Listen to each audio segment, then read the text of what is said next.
Bem, vamos ao primeiro vídeo da nossa primeira aula de estruturas algébricas.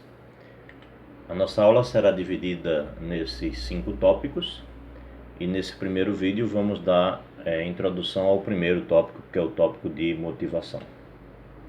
Bem, como motivação, escolhi falar sobre os conjuntos numéricos e acredito que a maioria de nós já conhece essa notação e esses conjuntos, né? O conjunto dos números naturais, o conjunto dos números inteiros, o conjunto dos números racionais e o conjunto dos números reais, que é a união dos racionais com os irracionais. O que quero destacar são propriedades operatórias desses conjuntos. Veja que se você pega dois números naturais, por exemplo, você tem que a soma continua natural e o produto continua natural, mas não garantimos que a diferença seja um número natural. Por exemplo, 2 menos 3 não é um número natural. Então isso nos leva a perceber que há necessidade de outros conjuntos para que a gente possa descrever as necessidades de fazer as operações, de contar as coisas. E claro, isso vai evoluindo conforme a sua matemática vai evoluindo. Quanto mais matemática você conhece, mais conjuntos você conhece. Isso também determina o desenvolvimento de uma civilização. Uma civilização evoluída vai dominar mais matemática. Então, nós temos aí o conjunto dos números naturais que, por exemplo, não dá para fazer todas as subtrações. De repente a gente se vê diante de uma situação em que uma subtração não é um número natural. Então surge a necessidade do conjunto dos números inteiros. Mas, resumindo o que a gente viu até agora, dizemos que n é fechado para adição, né, porque dois elementos naturais somados continua sendo natural. É fechado para multiplicação, porque dois números naturais multiplicados continuam um número natural, mas não é fechado para subtração. Surge então a necessidade do conjunto dos números inteiros. Ora, então, que operações cabem nos inteiros? A adição continua sendo inteiro, né? Se eu pego dois números inteiros e eu somo, continua inteiro. O produto continua inteiro, mas a diferença, e a diferença também continua inteiro. Mas a divisão, aí a gente já não garante, né? Quando a gente vai dividir, por exemplo, 2 por 3, a gente não tem um número inteiro. Então a gente conclui que, no caso do conjunto dos números inteiros, Z é fechado para adição, para multiplicação e para subtração, mas não é fechado para a divisão. Então isso faz com que surja a necessidade de um outro conjunto para descrever essa outra operação. Então, veja por fim que para todo A e B que pertencer aqui, o conjunto dos números racionais, temos que a soma é racional, o produto é racional, a diferença é racional e a divisão, no caso do divisor não ser zero, né, A dividido por B, onde B é o divisor, continua sendo racional. Então a gente pode dizer que Q é fechado para adição, para multiplicação, para subtração e para divisão. Então o conjunto dos números racionais cobre todas as nossas necessidades até a operação de divisão.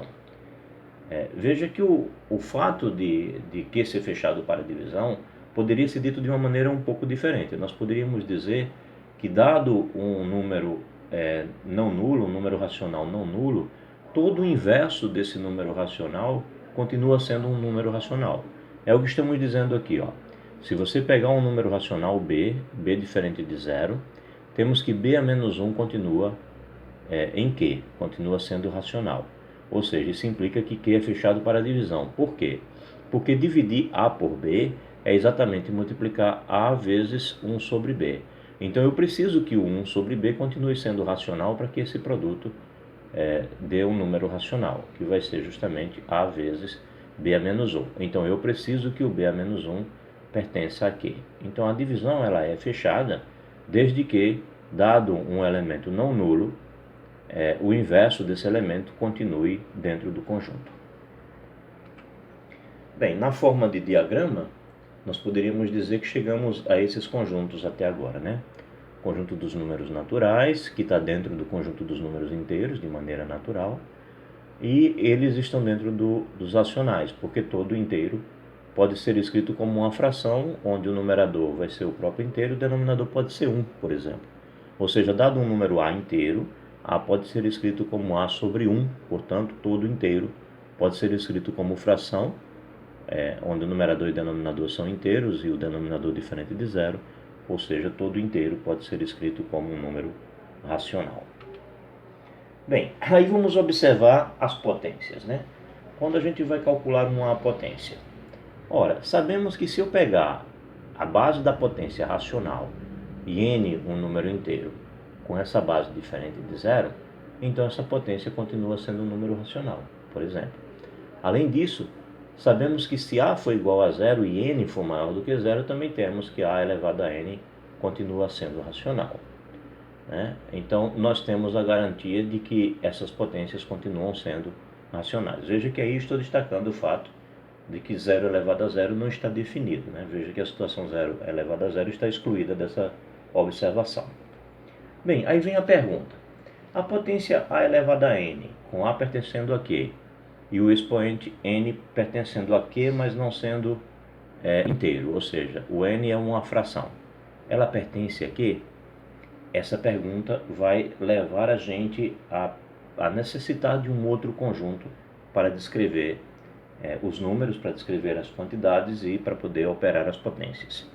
Bem, a resposta é não. E a gente sabe disso já há algum tempo. Sabemos, por exemplo, que raiz de 2 é 2 elevado a meio, ou seja, a raiz de 2 é uma dessas frações. A base é 2, portanto é racional, e o expoente é meio, portanto é também racional e não é um racional inteiro. Raiz de 2, porém, não é um número racional. Portanto, existem potências desse tipo que não são números racionais. Bem, prove que raiz de 2 não é racional. É uma provocação para vocês poderem provar. Mas vocês encontram nos primeiros capítulos dos livros de Cálculo 1 essa demonstração facilmente. Assim, descobrimos até agora que existem os números irracionais, ou seja, os números que não são racionais. E a união de racionais e irracionais a gente costuma chamar de números reais. Na forma de diagramas, descrevendo os conjuntos que temos até agora, temos os naturais dentro dos inteiros, e aí temos os racionais que contêm os inteiros e os naturais. E disjunto, ou seja, separado disso, sem interseção, você tem os irracionais. A união dos racionais com os irracionais a gente chama de reais. Ora, mas outras necessidades operatórias fizeram surgir outros conjuntos. Então, no terceiro ano do ensino médio, é ensinado a vocês um outro conjunto que serve para resolver o problema no caso em que você vai precisar extrair uma raiz de número negativo e o índice sendo par. Por exemplo, a raiz quadrada de um número negativo. E essa necessidade levou à definição do número i, um número imaginário que é elevado ao quadrado é igual a menos 1. E, consequentemente, surge o conjunto dos números complexos. Lá no terceiro ano vocês devem ter estudado o surgimento desse conjunto. Então, o conjunto dos números complexos são os números na forma a mais bi, onde i tem essa propriedade, i ao quadrado é igual a menos 1. Esse conjunto, então, é chamado conjunto dos números complexos. A e b são números reais. Bem, observando esse conjunto, se você pegar b igual a zero, você tem a mais 0i. E a mais 0i vai ser a. Ou seja, todo número a, ou seja, todo número real, pode ser escrito na forma de um número complexo. Então, o número a pode ser escrito na forma a mais 0i. Isso mostra que o conjunto dos números reais está contido no conjunto dos números complexos.